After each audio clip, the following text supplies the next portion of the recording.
Olá, queridos, a paz do Senhor. Um prazer poder falar com cada um de vocês. Estamos retornando aqui para a nossa segunda aula do discipulado. Quero agradecer a todos que têm participado, que têm deixado aí o seu feedback e inclusive pessoas que já são batizadas, mas que têm interesse de conhecer mais a palavra de Deus. Que Deus continue abençoando a cada um de vocês. Vamos lá? Vamos para a segunda aula?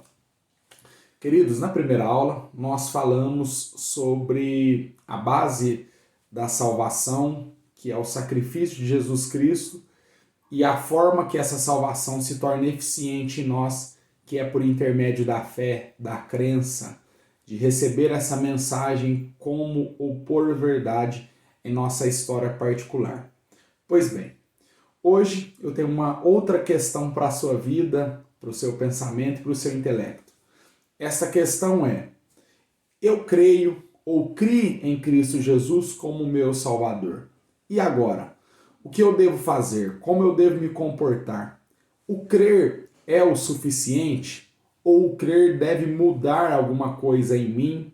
Eu devo me comportar de que maneira a partir de agora? Pois bem, é dentro dessa premissa que nós vamos comentar a aula de hoje, tá certo? Vamos para um texto bastante conhecido, depois nós vamos dar algumas bases aqui para conseguir conectar o que nós já falamos com o que nós vamos falar hoje, mas é muito importante, mais uma vez, que você participe, que você pegue a sua Bíblia, que você separe esse momento para exatamente você ser edificado pela palavra de Deus. Romanos, carta de Paulo aos Romanos, capítulo 12, verso 1 e verso 2 nós vamos ler. Está escrito assim: Rogo-vos, pois, irmãos, pelas misericórdias de Deus, que apresenteis o vosso corpo por sacrifício vivo, santo e agradável a Deus, que é o vosso culto racional. E não vos conformeis com este século, mas transformai-vos pela renovação da vossa mente, para que possais experimentar qual seja a boa, perfeita, ou boa, agradável e perfeita vontade de Deus. Pois bem, queridos, antes de nós comentarmos enfaticamente esse capítulo 12 de Romanos, eu quero lhe convidar a abrir em Romanos 5, só para a gente fazer essa conexão com o que já falamos. O verso 1 de Romanos 5 diz o seguinte: Justificados, pois, mediante a fé, temos paz com Deus por intermédio de nosso Senhor Jesus Cristo. Pois bem, perceba que esse texto nos diz que nós fomos justificados pela fé na salvação em Cristo Jesus. Esse termo é um termo jurídico que nos anuncia que nós estávamos no banco do réu. Lembra lá João capítulo 3, versos 16 e 17? Estávamos na posição de condenados, mas agora, pela fé em Cristo Jesus, nós fomos justificados e temos agora paz com Deus. Esse termo é um termo maravilhoso, porque esse termo nos anuncia que nós éramos inimigos de Deus. As nossas atitudes, a forma que nós vivíamos na nossa vida antiga, nos fazia de nós inimigos de Deus. Mas agora, pela fé em Cristo Jesus, nós somos justificados e agora nós temos paz com Deus. Então você, eu, nós éramos inimigos de Deus. O capítulo 12 de Romanos nos agora anuncia como nós devemos viver a partir da justificação. Ora, a justificação é o ato de Jesus entrar à nossa frente no banco dos réus e dizer que ele agora levou a nossa culpa e a nossa condenação nas suas costas lá na cruz do Calvário. Porém, agora nos é dada uma responsabilidade de vida, porque o Evangelho, queridos, é exatamente a cultura do céu movimentando a nossa vida na terra. Nós agora vamos permear por outros caminhos, exatamente para agradar o Deus que nos amou primeiro. Entenda que todas as suas obras não lhes trarão salvação, pelo contrário, a salvação é pela fé em Cristo Jesus, é pela graça. Porém, todos os salvos sabem como devem andar, ou melhor dizendo, querem andar agradando a Deus na terra, e é por isso que nós não vivemos mais segundo o costume do mundo. O capítulo 12 nos diz o seguinte: rogo-vos, pois. Esse termo que Paulo vai empregar aqui, rogo-vos, ele se encaixa com o termo, olha meus irmãos, eu vos encorajo. Eu tenho uma palavra de ânimo para vocês, eu quero encorajar vocês. E eu quero encorajar vocês da seguinte maneira, insistentemente, para que vocês, pelas misericórdias de Deus, esse termo, misericórdia de Deus, é porque Paulo está nos dizendo o seguinte, olha, o motivo é a misericórdia de Deus. E esse termo misericórdia no plural aqui nos faz menção que todos os dias ela nos alcança, nos sustenta, e é pela misericórdia que nós podemos viver essa novidade da vida cristã. Essa novidade da vida cristã só vem por intermédio das misericórdias de Deus. Então ele roga, ele nos encoraja a agora apresentar o nosso corpo por sacrifício vivo. Ora, esse termo corpo aqui, ele faz menção a todo ser, toda a sua personalidade, tudo que te envolve, corpo, alma e espírito.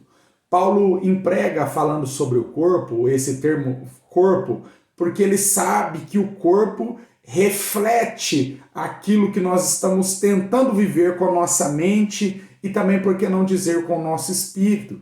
Afinal de contas, o corpo é a ferramenta de reflexo da alma.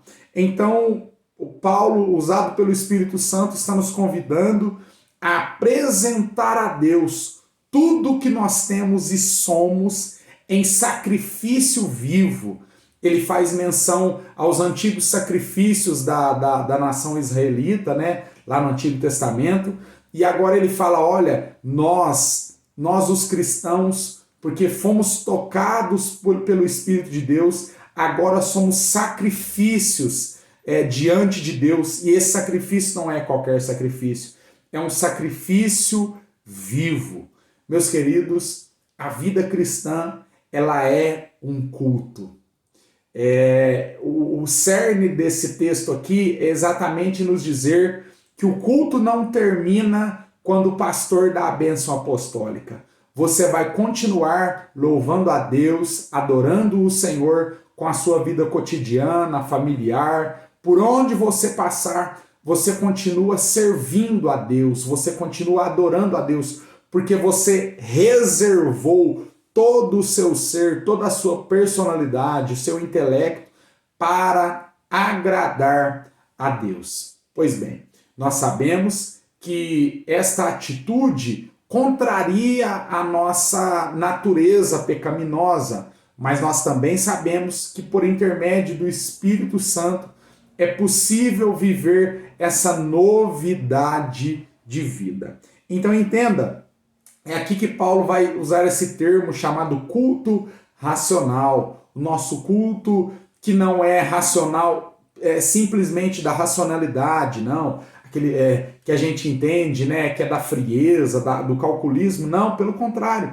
Que é o culto racional, que é o culto espiritual. O culto que permeia todo o nosso ser e que nós, com a nossa mente ligada, conseguimos fazer coisas, tomar atitudes que louvam o nosso Deus com a nossa vida. Seja dentro do culto coletivo, ou seja dentro da sua vida cotidiana, você agora, por intermédio do Espírito Santo agindo em você, você consegue cultuar a Deus com a sua história. Você consegue me entender até aqui? Então, qual a forma, qual o meu comportamento a partir de agora, pastor? Desde que eu crie em Cristo Jesus, você cultua a Deus com a sua vida. É por isso que aquele que roubava não rouba mais, é por isso que aquele que mentia não mente mais, é por isso que aquele que prostituía não prostitui mais, é por isso que aquele que se afundava nas drogas não se droga mais, porque ele agora está separando a sua vida para Deus. Você, eu, a igreja do Senhor Jesus Cristo é um sacrifício vivo, voltado para Deus. Viva essa novidade de vida, viva ela com alegria, viva ela sem esse peso que o mundo coloca. Todos os nãos de Deus, queridos, todos os nãos de Deus, tudo que Deus disse, não faça, não entre por esse caminho, é uma forma que Ele tem de nos preservar da contaminação mundana, porque Ele sabe que os nãos dele são benéficos para a nossa história. É um Pai que nos ama, nos dizendo não. E o não faz parte do processo de santificação. Hoje nós estamos trabalhando esta palavra aqui chamada santificação, que é exatamente o processo onde o Espírito de Deus, aliado ao nosso esforço, trabalha na direção que nós nos afastemos do mundo e agora vamos ao caminho de Deus para que possamos experimentar o que Deus tem para a nossa vida até que cheguemos à imagem e semelhança do Filho de Deus, que é Jesus Cristo. Olha, o verso 2 vai dizer uma coisa maravilhosa, ele vai dizer, e não vos conformeis com este século. Em algumas traduções vai dizer, e não vos conformeis com este mundo. Este termo aqui, mundo ou século, faz menção da moda, tá certo? E não vos conformeis com a moda. Porque você sabe que a moda, ela é temporã, né? Ela é temporal, ela muda, ela altera.